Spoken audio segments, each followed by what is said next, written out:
Assalamualaikum warahmatullahi wabarakatuh. Perkenalkan, saya Nur Hajra dengan NIM 2104055.000. Saya dari jurusan Pendidikan Khusus di Universitas Negeri Makassar. Pada kesempatan ini, saya akan menjelaskan tentang anatomi organ-organ bicara dan artikulasi pada manusia. Tentunya muncul pada benak kita, apa sih yang dimaksud dengan organ bicara? Organ bicara adalah istilah yang mengacu pada tubuh manusia yang terletak di antara bibir dan paru-paru dan berkontribusi pada proses pembentukan suara dan sistem artikulasi. Di mana organ-organ bicara manusia itu terdiri dari sistem pernapasan, kerongkongan, rongga mulut, hidung, dan tenggorokan, dan kemudian bekerja sama untuk menghasilkan sebuah bunyi, baik itu huruf konsonan ataupun huruf vokal. Kemudian di sini kita akan mengenal 6 organ kerja artikulasi. Yang pertama itu ada bibir. Bibir merupakan bagian dari mulut atau lidah yang dapat melontarkan sebuah kata-kata. Bibir juga merupakan organ manusia yang dapat menghasilkan suara dan membentuk sebuah huruf. Dan dari huruf inilah akan terbentuknya sebuah lafal kata.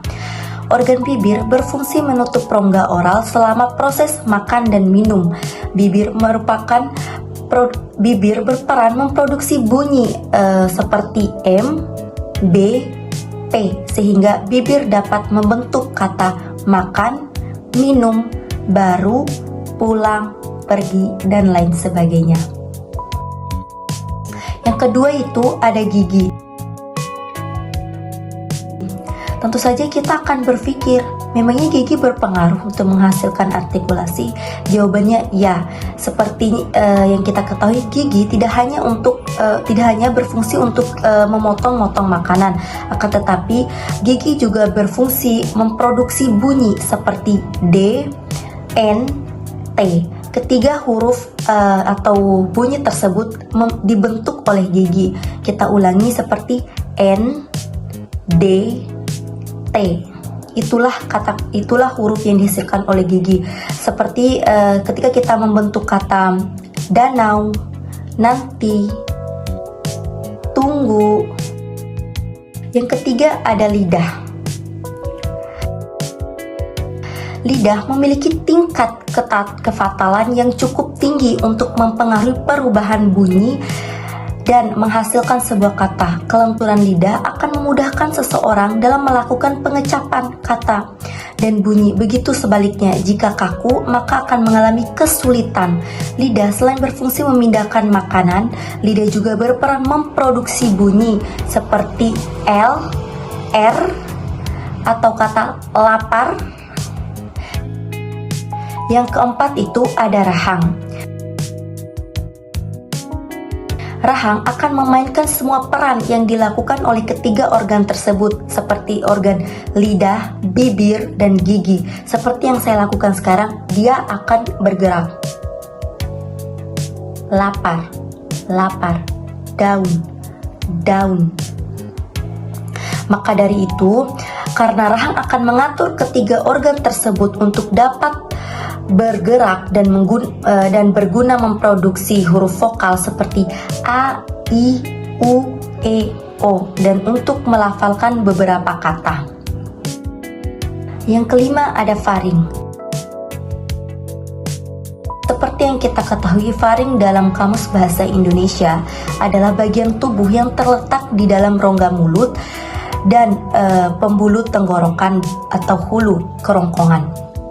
Faring ini merupakan organ yang sangat berguna bagi manusia dalam kehidupan sehari-hari, yaitu pernapasan dan makan.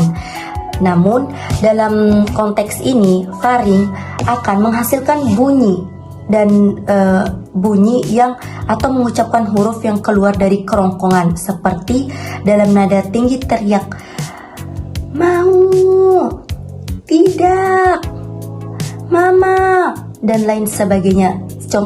Maka dari itu, kata yang dihasilkan dari kerongkongan ini adalah sebuah tekanan, seperti kita menolak tidak, mau, ataupun kita memanggil mama.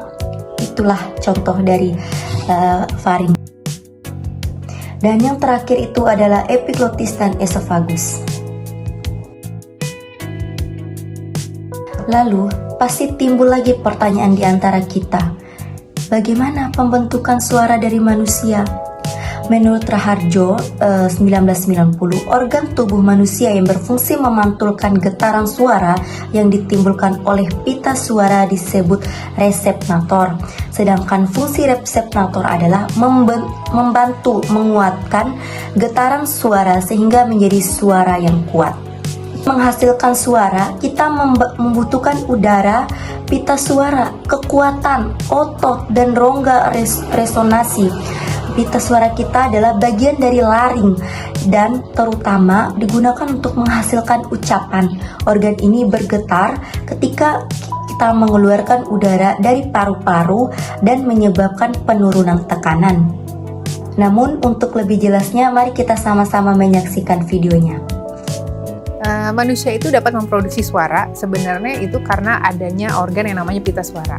Nah, si pita suara ini berlokasi di dekat tenggorokan ya, di daerah laring.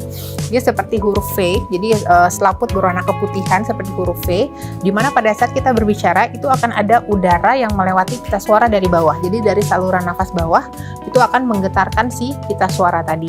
Nah, setelah dia menggetarkan pita suara itu akan diteruskan ke daerah rongga mulut kita. Nah, setelah diteruskan ke rongga mulut, nanti untuk artikulasi itu yang memegang peranan adalah rongga mulut kita. Jadi otot pipi, otot bukal, lidah, gerakan rahang itu sebenarnya membantu untuk membentuk artikulasi dari suara yang sudah terbentuk akibat getaran si pita suara tadi.